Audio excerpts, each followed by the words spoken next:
Hello students. तो आप सभी कैसे हैं? आशा करते हैं आप सभी अच्छे होंगे। आप सभी का बस ब्रिलियंट कोचिंग के प्लेटफॉर्म पर स्वागत है। हम लोग आज जो 10th क्लास का 3 चैप्टर जो शुरू किए थे उसमें एक कदम और आगे आज हम लोग बढ़ेंगे। 3.4 तक हम लोग पढ़ लिए थे। 3.5 का आज क्वेश्चन नंबर फर्स्ट देखेंगे।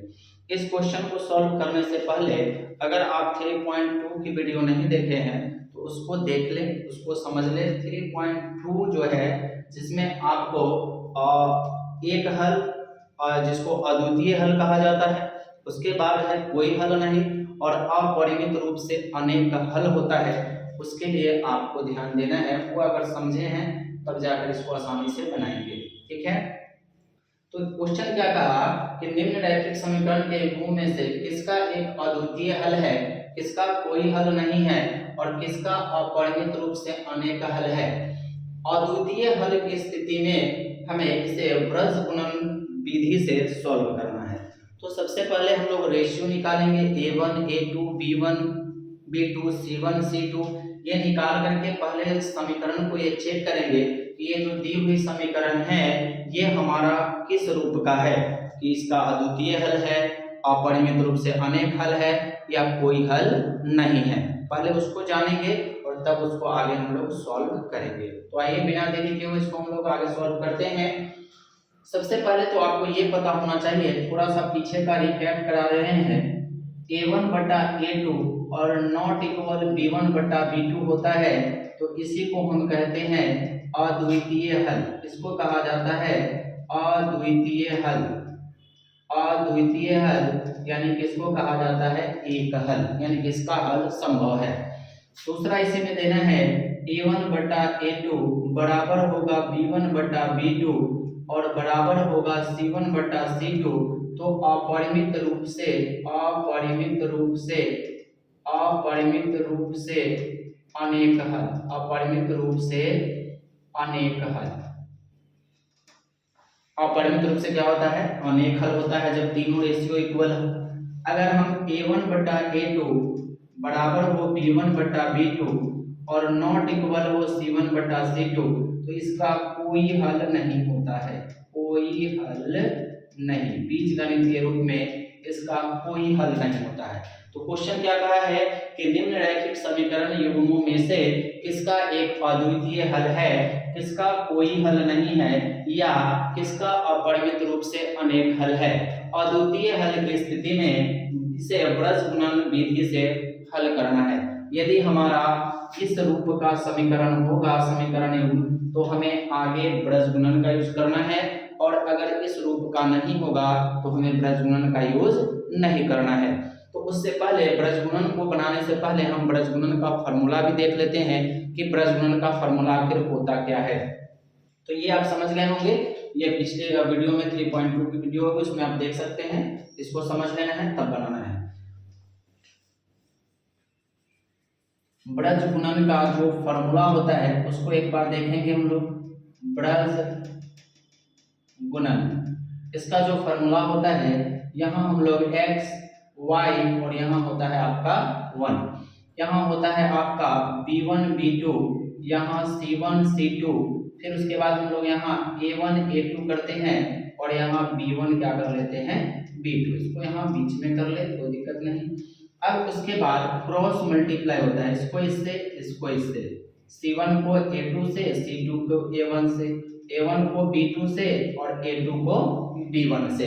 इस तरह से हम लोग क्रॉस मल्टीप्लाई कर लेते हैं तो हमारे पास एक फॉर्मूला तैयार हो जाता है x बटा b1 c2, b1 c2 formula हुआ b1 c2। ध्यान से देखिएगा b1 c2, और ये जो तीर का निशान के लिए हम लोग क्या चीज का साइन देते हैं, minus b2 c1, b2 c1। तो यहाँ से आपका x के लिए जो वैल्यू होता है x बटा b1 c2 minus b2 c1 बराबर y बटा, अब यहाँ ये y में तो c1 को a2 से गुना करना है, c1 a2 minus c2 a1 बराबर 1 बटा, अब यहाँ ये a1 b2 a1 b2 minus a2 b1। तो यहाँ से हमारे पास एक फॉर्मूला तैयार होता है x बटा b1c2 माइनस b2c1 बराबर y बटा c1a2 माइनस c2a1 और बराबर 1 बटा a1a2 माइनस a2b1। तो यहाँ से समीकरण या तो आप इस पूरे समीकरण को मतलब पूरे फॉर्मूला को आप ये याद रख सकते हैं, या सबसे आसान आप इसको याद रखेंगे। ये अगर आपको याद है तो इस फॉर्मूला को याद करने की जरूरत नहीं है, क्योंकि इसकी उत्पत्ति इसकी जो उत्पत्ति है इसी से हुई है। तो ये आपको याद है, तो आप अगर बनाने वक्त में अगर कोई भी छूट गया, अगर वह C1 की जगह C2 लिखा गया, तो उस स्थिति में आपकी मैथ गलत हो जाएगी।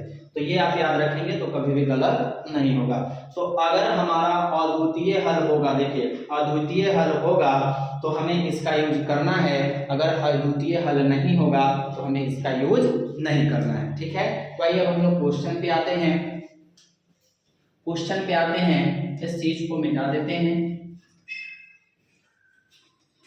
क्वेश्चन पे आते हैं, पहले क्वेश्चन को लेते हैं। पहला क्वेश्चन हमारा है x माइनस 3y माइनस 3 बराबर 0, और दूसरा इक्वेशन इसी में है 3x माइनस 9y माइनस 2 बराबर क्या है 0। अगर a1 की बात करें तो ये a1 होता है, इसके साथ कुछ नहीं है तो 1 है। फिर अगर हम b1 की बात करें तो -3 है, और c1 की बात करें तो वो हमारा क्या है -3 है। फिर उसी तरह a2 की बात करें तो 3 है, और b2 की बात करें तो -9 है, और c2 की बात करें तो माइनस क्या है आपका 2 है। तो सबसे पहला काम सबके वैल्यू को नोट कर लेना कि a1 का मान 1 है, a2 का मान 3 है, b1 का मान -3 है, b2 का मान -9 है, c1 का मान -3 है, और c2 का मान -2 है। ऐसा है कि इसमें सबसे पहले हम लोग a1, तो ये याद रखना है कि x के साथ जो भी होता है वो a1 a2 होता है, और y के साथ जो होता है वो b1 b2 होता है, और अचर पद जो होता है वो आपका c1 c2 के जगह पे आता है। तो सबका रेशियो को बराबर करते हैं। तो पहले हम लिख लेते हैं a1 बटा a2, तो a1 बटा a2 1/3, a1 बटा a2 कितना आ गया 1/3। अब निकालते हैं हम b1 बटा b2, तो b1 का मान -3 है, b2 का मान -9 है, 3 तिहाई 9 यानी 1 बटा कितना आ गया 3। तो यहाँ पे क्या देखें कि ये दोनों बराबर आ गया, तो जब दोनों बराबर है तो हमें c1 c2 भी चेक करना होगा। तो c1 c2 निकाल लेते हैं। c1 c2 की बात करते हैं तो c1 का मान -3 और c2 का मान -2 है, यानी ये बन जाएगा आपका 3 बटा कितना 2। तो इससे ये निष्कर्ष निकल रहा है कि a1 बटा a2 बराबर तो है b1 बटा b2 का, लेकिन c1 बटा c2 के बराबर नहीं है।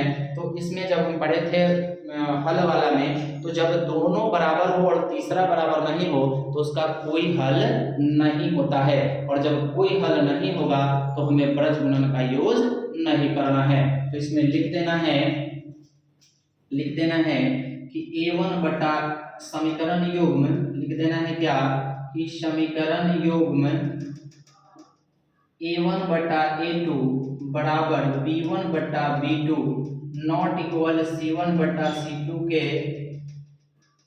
रूप का है, अतः इसका कोई हल नहीं है, अतः इसका कोई हल नहीं है, इसका कोई हल नहीं है। इसके बाद हमें सॉल्व नहीं करना है। यहाँ से आप ये चीज समझ गए कि इसका कोई हल नहीं है, और जब कोई हल नहीं है तो हमें ब्रज गुणन का यूज नहीं करना है। ठीक है, तो पहला क्वेश्चन था, इसका कोई हल नहीं आया तो इसको हम सॉल्व नहीं करेंगे। ठीक है,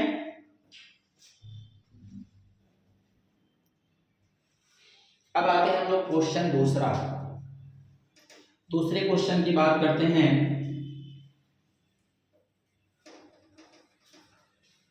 क्वेश्चन नंबर 2 की बात कर ले तो ये है आपका 2x प्लस वाई। ध्यान दीजिएगा, ये है 2x प्लस वाई। तो c को आप जानते हैं कि जो आपका राइट साइड होता है उसको लेफ्ट साइड लाना पड़ता है, तो इधर लाएंगे तो ये -5 बराबर क्या होगा 0, और दूसरा इक्वेशन है हमारा 3x प्लस 2y, और उसको इधर लाएंगे 8 को तो -5 बराबर क्या होता है 0 हो गया।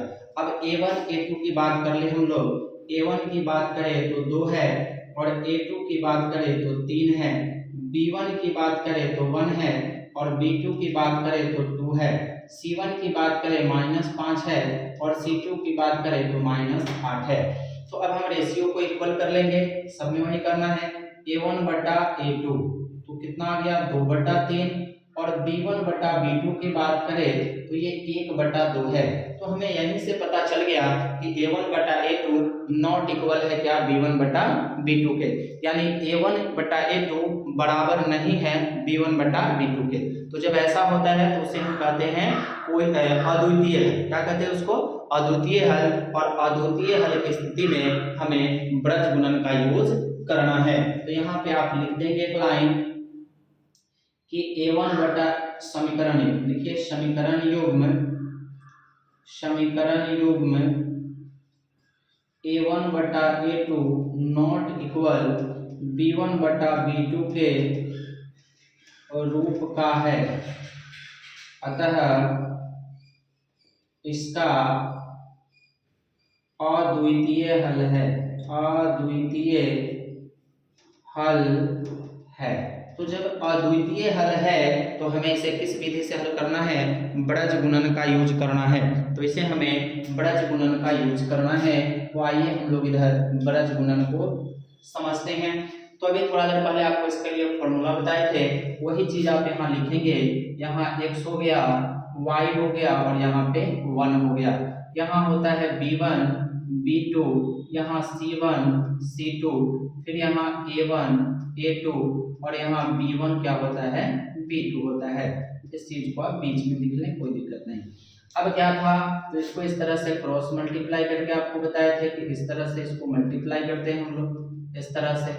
तो एक फॉर्मूला तैयार होता है x बटा B1 C2 minus B2 C1 बराबर y बटा दूसरा तैयार होता है C1 A2 minus C2 A1 बराबर 1 बटा A1 B2 minus A2 B1। तो यहाँ से एक फॉर्मूला तैयार हो गया। आप इस फॉर्मूला को याद भी रख सकते हैं, तो ये आपको लिखने की जरूरत नहीं पड़ेगी। लेकिन ये लिखते हैं तो आपको फॉर्मूला गलत होने की संभावनाएं जो होती है वो 99% कम हो जाती है, आपका गलत नहीं होगा। अब आते हैं हम लोग इक्वेशन को सॉल्व करते हैं, सबके मान को पुट करते हैं, डालते हैं।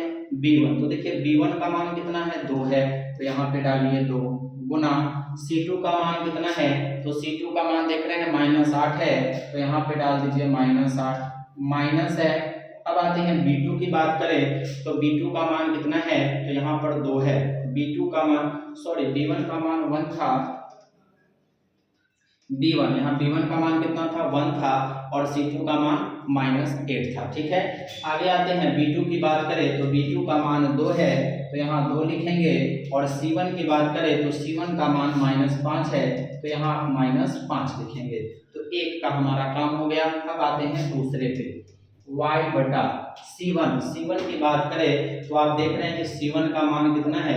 -5 है, तो -5 लिखे मल्टीप्लाई A2 का मान हमारा कितना है? 3 है, तो यहाँ पे लिख देंगे क्या?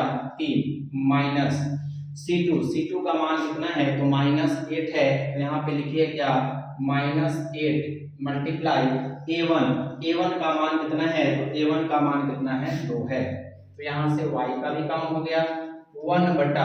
अब आते हैं वहां पे A1 की बात करें तो A1 का मान कितना है? 2 है, तो यहाँ लिखेंगे 2 गुना B2, तो देखिए यहाँ B2 का मान कितना है? 2 है, तो यहाँ कितना हो जाएगा? 2 माइनस A2, A2 का जो मान है वो 3 है मल्टीप्लाई, उसके बाद आता है B1, तो B1 का मान कितना है? 1 है, तो यहाँ पे डाल दिए 1।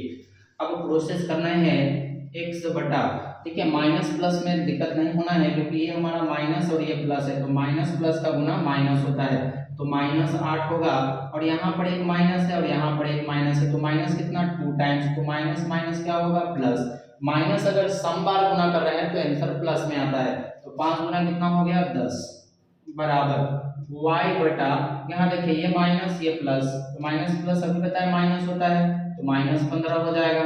यहाँ एक माइनस, यहाँ एक माइनस, तो माइनस माइनस जोड़ेंगे तो क्या होगा प्लस, 8 गुना कितना हो जाएगा 16 बराबर 1 बटा 2 गुना कितना 4 माइनस 3 में 1 से गुना होगा कितना हो गया 3। तो यहाँ पे हो गया आपका x बटा, ये माइनस है ये प्लस है तो 10 में से 8 गया कितना होगा 2 बराबर y बटा 15 में से 16 घटाएंगे तो कितना आएगा 1 बराबर 1 बटा 4 में से 3 गया तो कितना हो गया 1।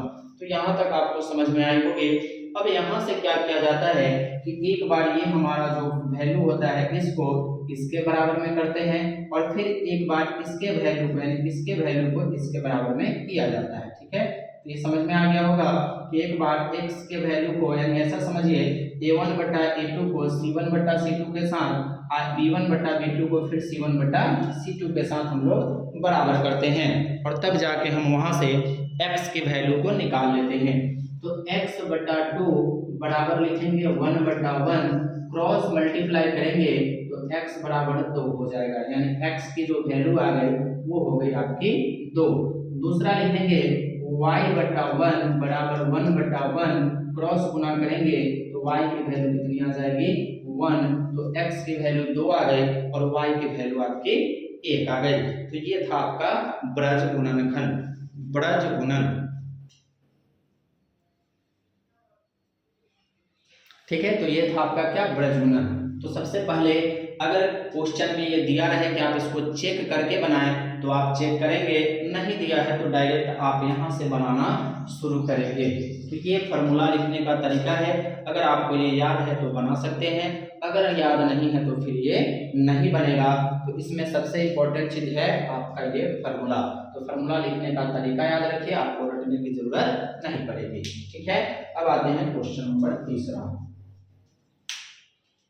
क्वेश्चन नंबर तीसरे की बात करते हैं। क्वेश्चन नंबर तीसरा,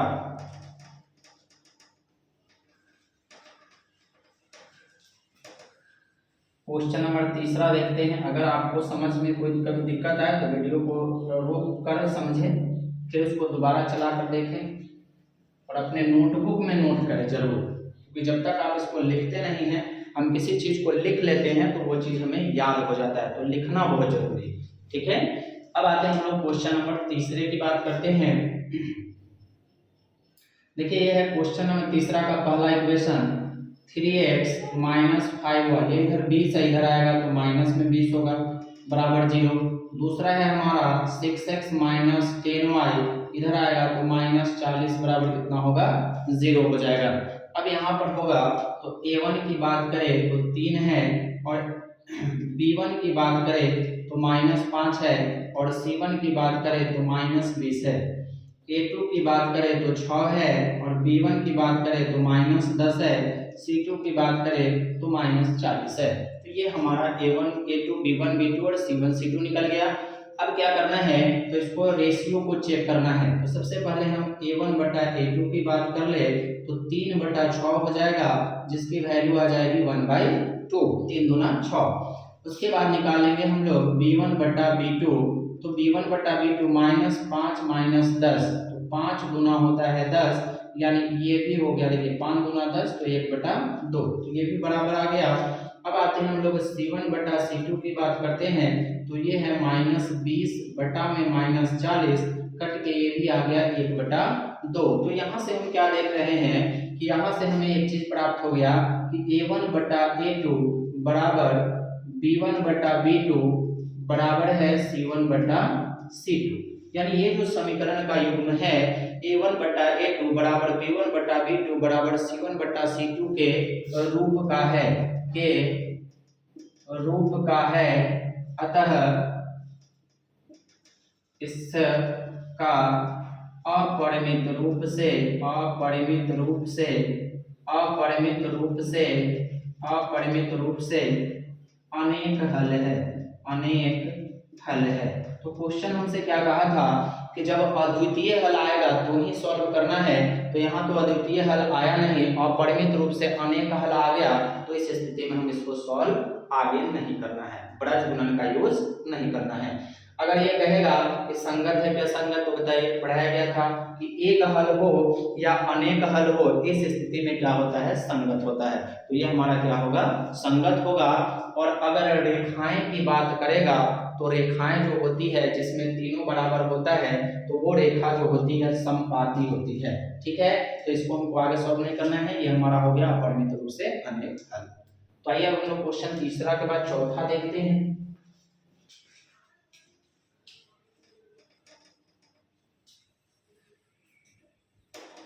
चौथा देखते हैं। चौथा का जो क्वेश्चन है, चौथा आप देख रहे हैं कि x माइनस 3y माइनस 7 बराबर 0 और 3x माइनस 3y माइनस 15 बराबर 0। तो ये चौथा क्वेश्चन यही है।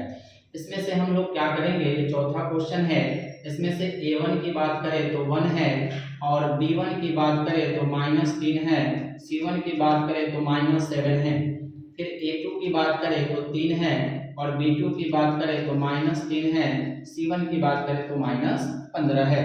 तो a1 बटा a2 क्या आ जाएगा, 1/3 होगा, और b1 बटा b2 अगर कहें तो आप कहिएगा सर 3/3 होगा, जो कट के कितना आ जाएगा 1।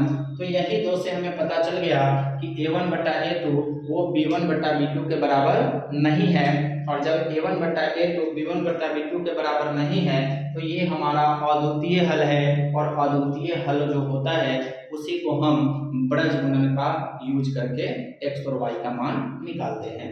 तो इसके लिए आप लिख दीजिए कि समीकरण युग्म a1 बटा a2 नॉट इक्वल b1 बटा b2 के रूप में है, अतः इसका अद्वितीय हल है, अद्वितीय हल है, अद्वितीय हल है। ठीक है, अद्वितीय हल है, तो अद्वितीय हल की स्थिति में हमको ब्रज गुणन का यूज कर लेना है। तो फिर वही काम करना है, x है, x के लिए क्या लिखिएगा b1 b2 और यहाँ c1 c2। ठीक है, फिर यहाँ लिखिएगा y, तो y के लिए यहाँ लिखिएगा a1 a2 और यहाँ 1 होगा तो b1 क्या b2। ये फॉर्मूला याद करने का तरीका है। आप इसको इससे गुना करते हैं, इसको इससे, फिर इसको इससे, c2 को इसके साथ, फिर इसके साथ और इसको इसके साथ। तो x बटा में क्या आ जाता है b1 c2 minus b2 c1, फिर आपका आता है y बटा c1 a2 minus c2 a1 बराबर 1 बटा a1 b2 minus a2 b1। तो ये हमारा फॉर्मूला तैयार होता है। ऐसे भी आप पहला याद रख सकते हैं कि अगर b1 है तो 1 को 2 के साथ, किसके साथ, तो b1 को c2 के साथ और b2 को c1 के साथ गुना किया गया है। दूसरा y के लिए c1 को a2 के साथ और माइनस c2 को a1 के साथ गुना किया गया है।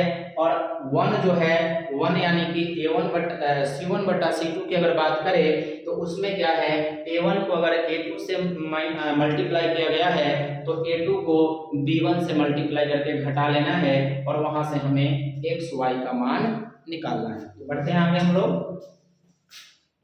x बटा b1। तो देखिए यहाँ b1 की बात करें तो -3 है, तो यहाँ -3 लिखेंगे मल्टीप्लाई। c2 की बात करें तो c2 का मान भी क्या है, ये c2 है, c2 का मान -15 है तो -15 डाल देंगे, c2 का मान -15 हो गया माइनस। अब आते हैं b2 की बात करें तो b2 का मान क्या है, -3 है, तो यहाँ -3 डालेंगे मल्टीप्लाई, और c1 तो c1 का मान जो है वो -7 है। तो यहाँ से हमारा x के काम खत्म, x का काम समाप्त हो गया। अब आते हैं y पर। c1 की बात करें तो c1 का मान -7 है, तो यहाँ पे -7 डालेंगे मल्टीप्लाई a2 का मान कितना है 3 है, तो a2 का मान यहाँ 3 डालेंगे माइनस c2 की बात करें तो c2 का मान -15 है, तो यहाँ पे आप -15 लिखेंगे मल्टीप्लाई, और a1 तो a1 की बात करेंगे तो 1 है बराबर 1 बटा में आएंगे तो a1 का मान 1 है, तो यहाँ पे 1 लिखेंगे मल्टीप्लाई b2 का मान -3 है, तो यहाँ पे -3 होगा और माइनस, उसके बाद आता है A2 का मान 3 है तो यहाँ 3 होगा, गुना B1, तो B1 का मान -3 है तो यहाँ पे क्या हो जाएगा, -3 होगा। तो सबके वैल्यू को डाल दिया गया है। अब इसको हम लोग सॉल्व करते हैं। x बटा 15 दिया होता है 45, और ये भी माइनस, ये भी माइनस, तो ये हो जाएगा प्लस। अब माइनस गिनो, 1 2 3, माइनस कितना 3 बार, तो क्या रह जाएगा, माइनस में ही रह जाएगा, 7 3 21 हो जाएगा, बराबर y बटा 7 3 क्या होगा, माइनस है कैसे, क्योंकि ये माइनस है और ये प्लस है, माइनस माइनस प्लस होता है तो यहाँ हो जाएगा 15, बराबर यहाँ हो गया 1 बटा माइनस में कितना हो जाएगा 3, और माइनस माइनस होता है प्लस, 3 कितना हो जाएगा, तो 9 हो जाएगा। ठीक है, तो ये हमारा हो गया। एक बार फिर से मिला लेंगे B1 की वैल्यू, तो B1 का मान -3 था तो -3 है, और C2 का मान -15 है तो यहाँ पे -15 है। फिर माइनस B2 की अगर बात करें, B2 की बात करें यहाँ पे B2, तो B2 का जो मान है वो हमारा कितना है B2 का मान -3 है तो -3 था, और C1 की बात करें तो C1 का मान कितना था, -7 था। अब इसको घटाते हैं हम लोग, तो x बटा 5 में से 1 घटाइएगा तो 4 आएगा, और 4 में से 2 घटाइएगा तो कितना आएगा, 2, यानी कि 24 आ गया। और y बटा 21 में से 15 घटाइएगा तो माइनस में 6 आएगा, क्योंकि बड़ा अंक हमारा क्या है, माइनस में है, बराबर 1 बटा कितना हो जाएगा, तो 6 हो जाएगा। अब क्या करेंगे, तो इसको फिर वही जो बताया था बराबर करना, x बटा 24 बराबर में y बटा कितना, माइनस में 6। ठीक है, x बटा 24 बराबर y नहीं 1 बटा 6, 1 बाई कितना लिखेंगे 6, 1/6। अब इसको क्रॉस मल्टीप्लाई कर देंगे, तो क्रॉस मल्टीप्लाई करने का मतलब इधर 6x बराबर 24 हो जाएगा, तो x का मान जो आ जाएगा वो 24 बटा 6, तो 6 चौका 24, तो x बराबर कितना आ जाएगा, तो 4 हो जाएगा। x का मान कितना हो जाएगा, 4 हो जाएगा। x का मान कितना हो जाएगा, 4। अगर यहाँ पे दिख नहीं रहा है तो आप यहीं से इधर लिखिए, देखिए 6x बराबर कितना आया, 24 आया, 6x बराबर 24, यहाँ देखिए 6x बराबर आया हमारे पास कितना, 24, तो x बराबर हो जाएगा 24 बटा 6, 6 चौका 24, तो x का मान कितना था हमारे पास 4। अब दूसरा ले लेना है क्या, y बटा 6 बड़ा -6 बटा 1 बटा 6, क्रॉस गुना करेंगे तो 6y बराबर -6, तो y का मान -6 बटा 6 कट गया एक बार में, तो y का जो वैल्यू आ गया, y बराबर आ गया -1। तो यहाँ से आप देख सकते हैं कि ये मैथ जो है आपका सॉल्व हो गया है। तो x का मान आ गया आपका 4, x का मान यही है आपका कितना हो गया 4, और y की जो वैल्यू आ गई वो आ गई आपकी -1। ठीक है, तो ये था आपका 3.5 जिसमें आपको ब्रज गुणन का यूज करना था। उसमें पहले क्वेश्चन में 4 क्वेश्चन है जिसमें से 2 का अद्वितीय हल है तो उसको ब्रज गुणनखंड से सॉल्व किया गया, और 2 का है जो अद्वितीय हल नहीं है तो उसको हमें आगे सॉल्व नहीं करना है। तो अगर ये वीडियो आपको अच्छी लगी हो, आपके लिए हेल्पफुल हो, तो आप अपने दोस्तों को भी इसके बारे में बताएं, इसको आप देखें समझें, और नोटबुक में तो जरूर नोट करें, नहीं नोटबुक में नोट करें, 2 बार 3 बार समझ नहीं आए, 2 बार 3 बार जहां पे आपको समस्या आए आप उसको रोक करके वीडियो को देखें समझें, फिर दोबारा देखें, और जब समस्या आए तो कुछ कमेंट करके हमें बताएं। ठीक है, और ये वीडियो आपको कैसी लगती है इसके बारे में भी बताएं। ठीक है, और अगर चैनल पर नए हैं तो इसको सब्सक्राइब कर लें। ठीक है, बार बार आपको हमेशा इसको वीडियो जो है वो मिलती रहेगी, मैथ का हो, आपको 12th का हिस्ट्री हो, इंग्लिश हो, इस सब की क्लास आपको इस पे हमेशा मिलते रहेगी। ठीक है, तो मिलते हैं अगली वीडियो में, तब तक के लिए धन्यवाद।